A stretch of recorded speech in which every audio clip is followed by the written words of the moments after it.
इस्लाम दुनिया का दूसरा सबसे ज्यादा जनसंख्या वाला धर्म है। पूरी दुनिया में मुस्लिमों की जनसंख्या 1.6 बिलियन है, जो कि पूरी दुनिया की कुल आबादी का 23% है।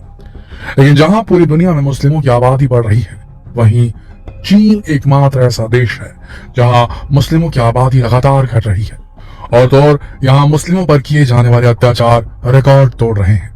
आखिर क्या वजह है चीन में मुस्लिमों की आबादी के घटने की, और क्यों चीन मुसलमानों का जीना मुश्किल किए हुए है? जानने के लिए वीडियो को अंत तक जरूर देखिए।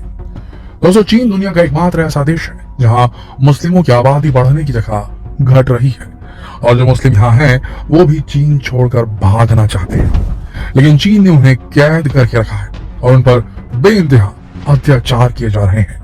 उन्हें जबरदस्ती धर्म परिवर्तन के लिए मजबूर किया जाता है। उन्हें अपना धर्म मानने का भी अधिकार नहीं है। उनकी महिलाओं के साथ जबरदस्ती की जा रही है। बच्चों को जबरदस्ती डिटेंशन सेंटर में डाल दिया जा रहा है। आखिर क्या है ये पूरा मामला? चलिए इसे थोड़ा विस्तार से समझते हैं। दोस्तों, चीन में सबसे ज्यादा मुसलमान शिनजियांग प्रांत में रहते हैं, जहां इनकी आबादी लगभग 1 करोड़ है।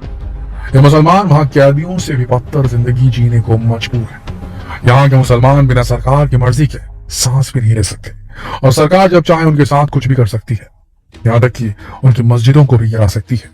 अगर शिनजियांग प्रांत की बात की जाए तो आकार में पाकिस्तान से 1.5 गुना और बांग्लादेश से 12 गुना बड़ा है। यहाँ रहने वाले मुस्लिम तुर्की के मूल निवासी हैं, टर्की कंट्री के, जो कि आज भी टर्किश भाषा बोलते हैं।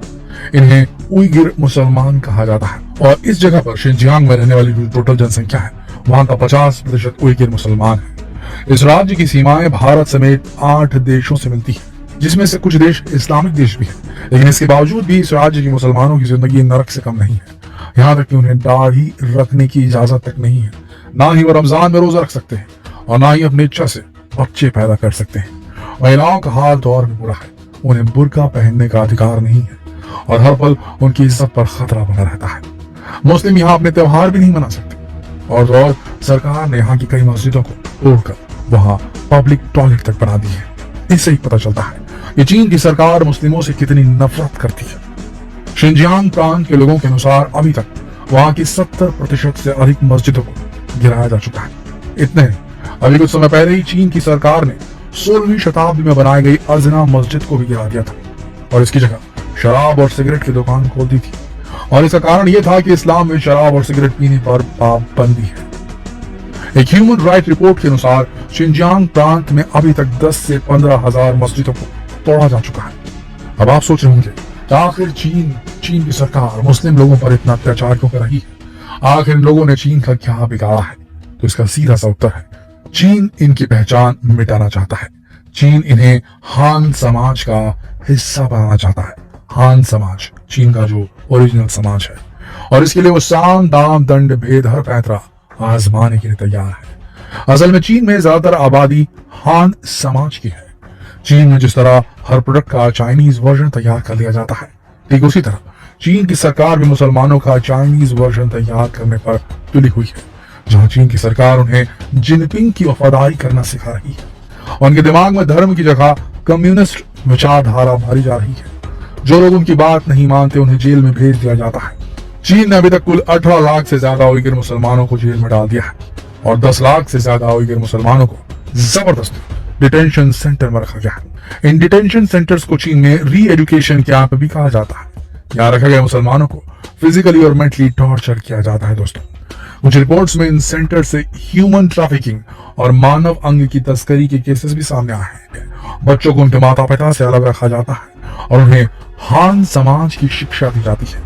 उन्हें शी जिनपिंग के लिए वफादारी निभाने की शपथ दिलवाई जाती है। इसके अलावा चीन की सरकार इन लोगों से जबरदस्ती कपास की खेती भी करवाती है।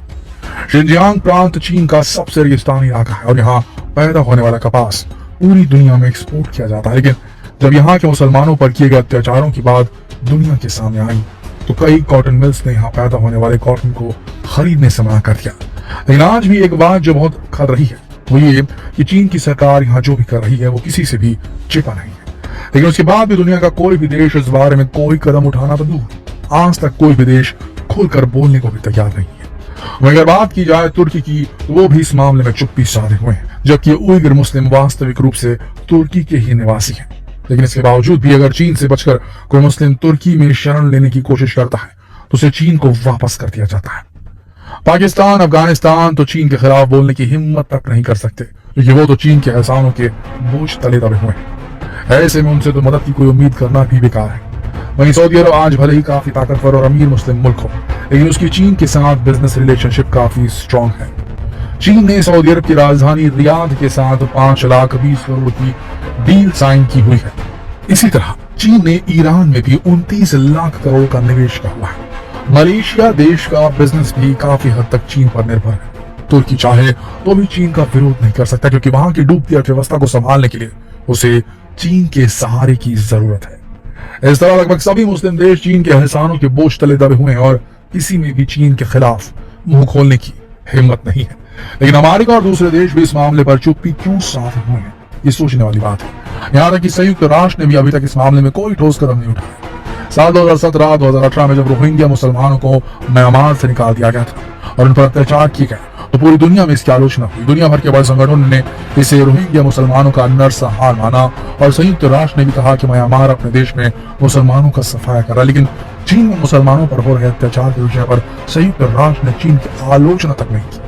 भारत ने भी जब रोहिंग्या शरणार्थियों का मुद्दा गर्मा गया था और सुप्रीम कोर्ट ने भी कुछ रोहिंग्या मुसलमानों को म्यांमार वापस भेजने का फैसला सुनाया था, तब हमारे देश का एक वर्ग भी सक्रिय हो गया था और मानव अधिकारों की आड़ में यह वर्ग सुप्रीम कोर्ट पहुंचा और खूब आलोचना भी हुई। लेकिन ये गैंग चीन में मुसलमानों के हाल के बारे में कभी कुछ नहीं कहती। आखिर ऐसा क्यों? क्या ये चीन का डर?